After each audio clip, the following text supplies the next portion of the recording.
In a world where charisma and controversy kind of like go hand in hand, right, collide, how can you tell a visionary from a con artist? Oh, that's a good one. That's what we're going to be exploring today, Yeah. trying to unpack the captivating story of Barry Minkow. Ah, Minkow. Yeah, he's a fascinating case study. He really is. A classic example of ambition gone awry, or was it always about deception? I mean, that's what makes this deep dive so intriguing. Exactly. And we've got a pile of stuff to go through today. We've got articles, court documents.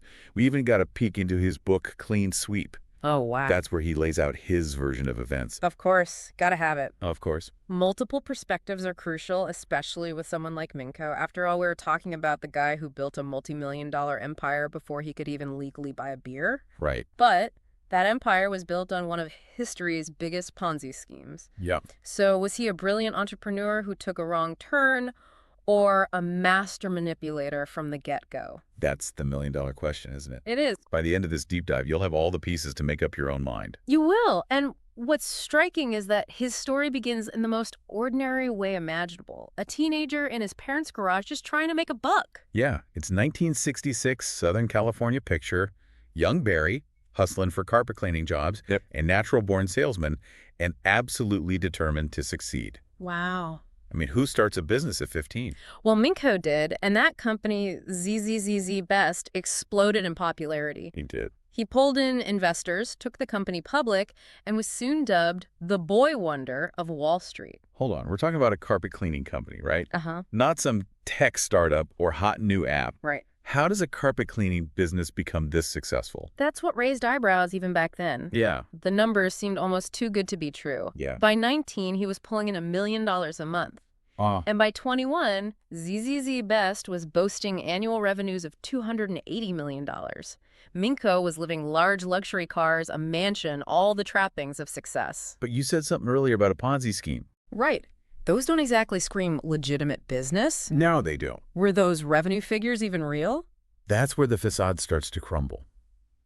A short seller, think of them as like a detective, Okay. looking for cracks in a company's story, Gotcha. began digging into ZZZ Best.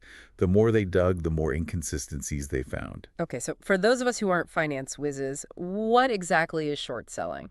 Good point. It's essentially betting against a company. Okay. You borrow shares of a stock, sell them at the current price, hoping the price will drop. Then you buy them back at the lower price, return them, and pocket the difference. So this short seller was betting that ZZZ Best was overvalued. Why? Exactly. They suspected the company wasn't as successful as it claimed, Uh-huh. and they were right. Okay. Those impressive revenue numbers. Turns out a whopping 90% of them were completely fabricated. 90%. Yeah. So almost all of ZZZ Best's supposed success was smoke and mirrors. How is that even possible? Minkow was a master manipulator. He created a complex web of dummy companies, faked insurance restoration jobs, even resorted to credit card fraud. He was essentially robbing Peter to pay Paul, using money from new investors to pay off old ones, all the while pocketing a hefty chunk for himself. This is the classic hallmark of a Ponzi scheme. Yeah, this is where it gets really interesting, right? Because we're not just talking about bad business practices here. Yeah. We're talking about deliberate, calculated deception. Absolutely. And on a massive scale, when the truth came out, investors and lenders were left holding the bag for a staggering $100 million in losses. Wow. This wasn't just a misstep, it was one of the largest investment frauds ever orchestrated by a single person. So at this point, it seems pretty clear. Minkow is a con artist. Case closed, right? Well, hold on a second, because as with most things in life, it's rarely that simple. Minkow's story doesn't end with his downfall. It takes a series of twists and turns that'll leave you questioning everything you thought you knew about him. Okay. Remember, we're trying to figure out if he was a grifter or a gift, and the next chapter of his life adds a whole new layer of complexity to that question. Ooh, a cliffhanger. A little bit. I'm hooked. We'll have to wait for part 2 to delve into that, but for now, listeners chew on this. Was Minkow a mastermind from the start, or did ambition and greed corrupt a genuinely talented entrepreneur? The answer may surprise you. Last time, we left off with the spectacular implosion of ZZZZ Best and Barry Minkow's arrest for orchestrating one of the largest Ponzi schemes in history. It seemed like the final chapter in the story of a con man. Yeah. But as we're about to find out with Minkow, there's always another twist you see while serving his 25-year sentence. Wow. Minkow underwent a transformation. Okay. He found religion, became a born-again Christian, and emerged from prison in 1995 claiming to be a changed man. Wait, from mastermind con artist to devout Christian? Yeah. That seems like quite a leap.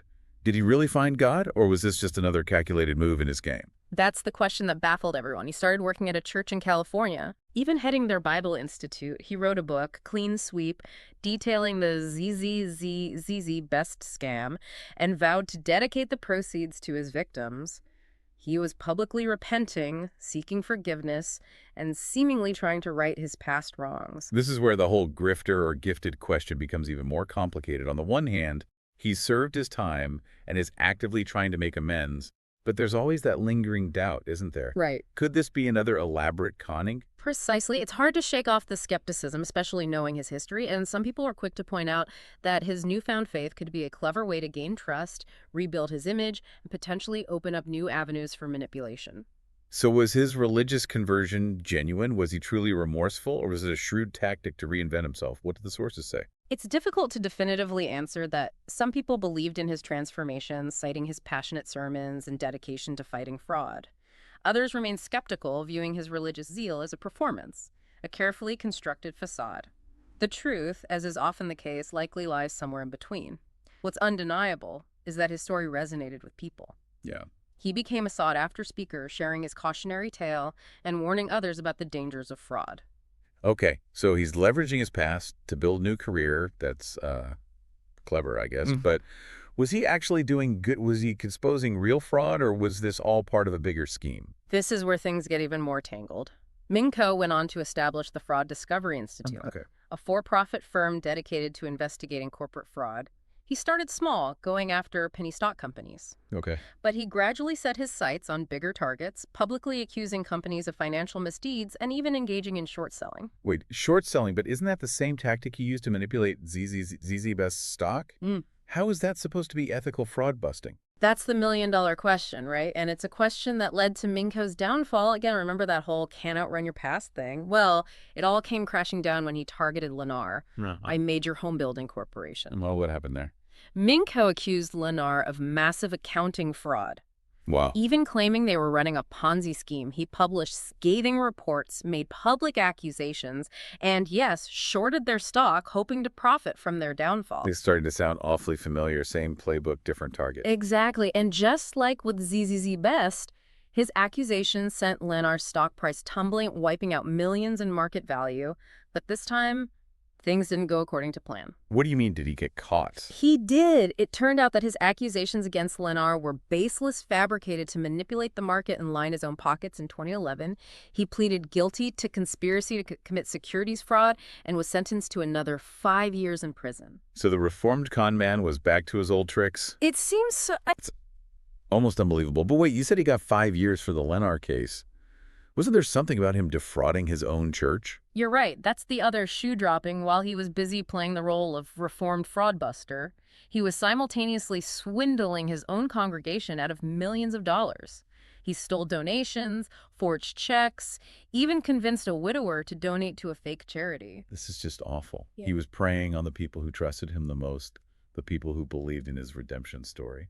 It's a shocking betrayal of trust and a stark reminder that even those who claim to have changed can still be capable of immense deception.